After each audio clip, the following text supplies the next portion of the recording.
Hello guys, bersama saya lagi dalam Alright Nopo Channel. Lagi berkaitan dengan skandal One Bestarinet yang turut mengaitkan ya Muhyiddin Yassin ketika menjadi Menteri Pendidikan 2011, sahabat-sahabat semua.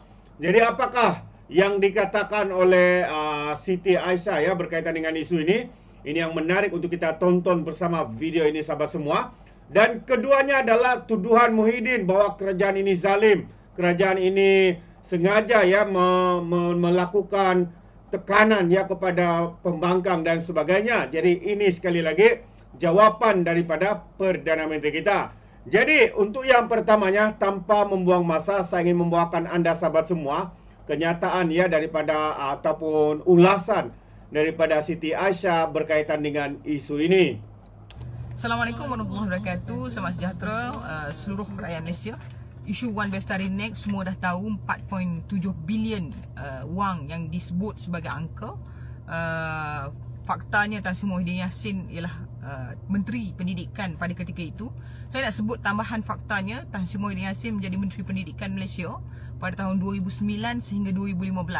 Dan kes ini berlaku ialah pada tahun 2011 yang mana YTL menerima award daripada kerajaan pada ketika itu ialah pada Disember 2011. Maksudnya saudara, Tan Sri Muhyiddin Yassin pada ketika itu ialah Menteri Pelajaran Malaysia, dan itu adalah fakta yang tak boleh dinafikan. Dan saya tidak mahu sebut soal salah guna kuasa, kewangan, ketirisan dan sebagainya, tapi saya nak sebut soalnya ialah soal integriti rakan-rakan. Bagaimana seorang pemimpin yang dijolok-jolokkan oleh pengikut-pengikut mereka sebagai orang yang punya pengalaman, yang ada kekuatan dan sebagainya, tetapi pada tanggal 2009 hingga 2015 pada ketika itu, ketika dia menjadi Menteri Pendidikan pun integritinya itu boleh dicabar pada ketika ini. Bayangkan pada waktu itu satu tender diberikan kontrak kepada sebuah syarikat yang mana nilainya itu besar, yang implikasinya itu saudara, kalau berjaya memberikan manfaat kepada 10,000 sebuah sekolah di seluruh negara dan anak-anak kita.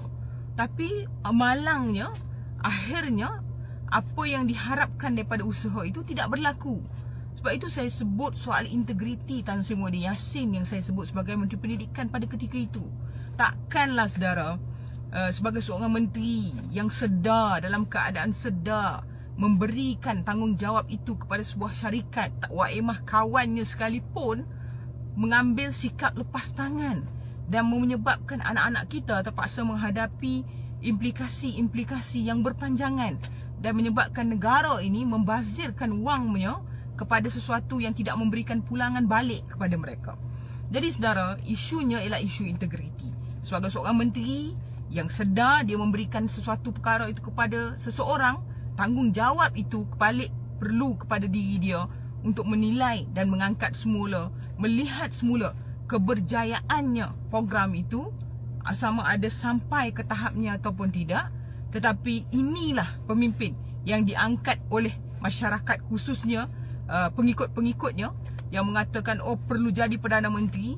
Kalau jadi Menteri Pendidikan pun kamu tak ada integriti dan tak melepas tangan dan tidak bertanggungjawab untuk mencari atau mendengar atau memahami perkara-perkara yang seperti ini. Saudara bayangkan kalau sekali lagi dia diangkat sebagai pemimpin di dalam negara yang tercinta ini, apa lagi implikasi yang boleh berlaku pada negara. Sebab itu saya sebut, wallahi saya tak ambil satu sen pun itu bukan jawapan kepada isu ini.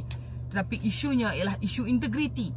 Memimpin negara memerlukan pemimpin yang berintegriti, pemimpin yang beri dan bertanggungjawab, bukan pemimpin yang beri dan lepas tangan. Saya tak nak cakap panjang saudara, kerana akhirnya nanti yang di bawah akan mengatakan, tak apa, kerana yang penting itu Islam, yang penting itu Islam, yang penting itu Islam. Tapi saudara, saya nak sebut, Islam tidak mengajar kita untuk lepas tangan kepada sesuatu yang diamanahkan kepada kita, kerana setiap kebertanggungjawaban itu perlu dihadapkan di hadapan Allah SWT nanti.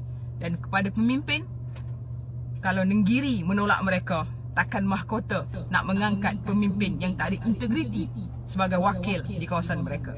Renung-renungkan. Assalamualaikum warahmatullahi. Terbaik. Itu dia satu ulasan yang begitu mantap ya daripada Siti Aisyah, sahabat semua. ya berkaitan dengan isu ya yang membabitkan Presiden Parti Bersatu. Jadi benar, saya sangat setuju ya dengan kenyataan ini bahwa isunya di sini adalah isu integriti. Ya, bagaimana Muhyiddin pada ketika menjadi Menteri Pendidikan perkara seperti ini boleh berlaku, dan apatah lagi ini merugikan pihak kerajaan dan juga khususnya kepada pelajar-pelajar yang sepatutnya mendapat akses ya seperti internet dan sebagainya. Tetapi apa yang berlaku, dikatakan projek ini adalah satu projek yang gagal, yang tidak dapat memenuhi seperti mana yang sepatutnya objektifnya itu.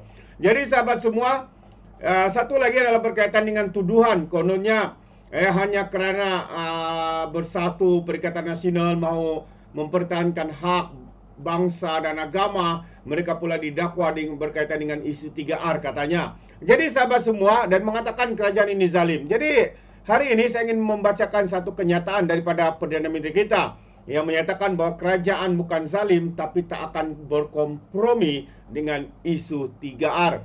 Jadi itu antara kenyataan ya terkini daripada Perdana Menteri kita, Datuk Seri Anwar Ibrahim. Jadi sekali lagi, Perdana Menteri Datuk Seri Anwar Ibrahim menyangkal dakwaan pentadbirannya bersifat kuku besi dalam soal isu 3R, yaitu kaum, agama dan juga raja-raja.